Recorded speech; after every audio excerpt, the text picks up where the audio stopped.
अस्सलाम वालेकुम, मैं हूँ फ़हीम इरशाद। आज की कहानी का उन्वान है प्रोफ़ेशनल दोस्त। लिखने वाला लिखता है कि जब डॉक्टर ने मेरे वालिद के हुक्के पे पाबंदी लगाई, तो वालिद साहब ने हुक्का उठाकर गोदाम में रखवा दिया। यूँ हमारे डेरे की एक जो अट्रैक्शन थी, वो ख़त्म हो गई। उन्हीं दिनों में टेलीफ़ोन एक्सचेंज की अपग्रेडेशन का काम चल रहा था। सो हमारा जो टेलीफ़ोन था वो भी आर्ज़ी तौर पर कट गया। इस तरह दूसरी अट्रैक्शन भी ख़त्म हो गई। जो लोग सारा-सारा दिन डेरे पे गुज़ारते थे, अब उनका आना कम हो गया बल्कि ख़त्म हो गया।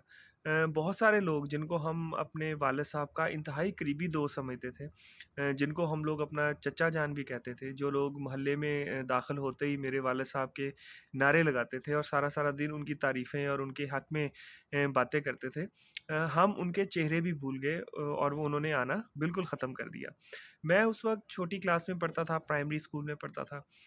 तो मुझसे ये सारी चीज़ें हज़म नहीं हुई। तो मैंने एक दिन अपने वालिद साहब से पूछा कि अब्बू, आपके तमाम दोस्त कहाँ चले गए हैं? अब वो यहाँ पर हमें नज़र क्यों नहीं आते? ये कहते हुए मेरी आँखों में आंसू आ गए। मेरे वालिद साहब ने बड़े प्यार से मुझे देखा, अपने रुमाल से मेरी आँखें पूंजी और कहा, बेटा, ये तमाम दोस्त मेरे दोस्त नहीं थे। ये तो टेलीफ़ोन और हुक्के के दोस्त थे।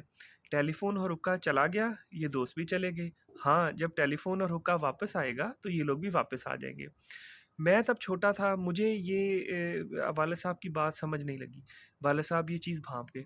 उन्होंने बड़े प्यार से मुझे बताया कि बेटा, जब अल्लाह ताला जब हमें नेमतों से नवाज़ता है, तो वो नेमतें अपने साथ अपने दोस्त भी लेकर आती हैं। हमसे गलती ये होती है कि हम उन नेमतों के दोस्त को अपना दोस्त समझ बैठते हैं। और जब नेमतें चली जाती हैं, तो वो दोस्त भी चले जाते हैं।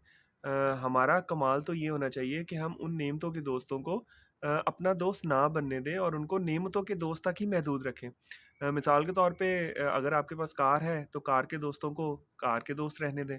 अगर आप कारोबारी इंसान हैं, तो कारोबार के दोस्तों को कारोबार के दोस्त रहने दें, अपना दोस्त ना बनाएँ। इसी तरह अगर आप किसी अच्छे ओहदे पे बैठे हैं, तो उस ओहदे के दोस्तों को ओहदे के दोस्तों तक ही महदूद रखें, उन्हें अपने दिल तक ना पहुँचने दें, उन्हें अपना दोस्त ना बनाएँ, ताकि जब वो चले जाएँ, तो आपको कोई दुःख ना हो, आप रोएँ ना। आज के लिए इतना ही। अल्लाह हाफ़िज़।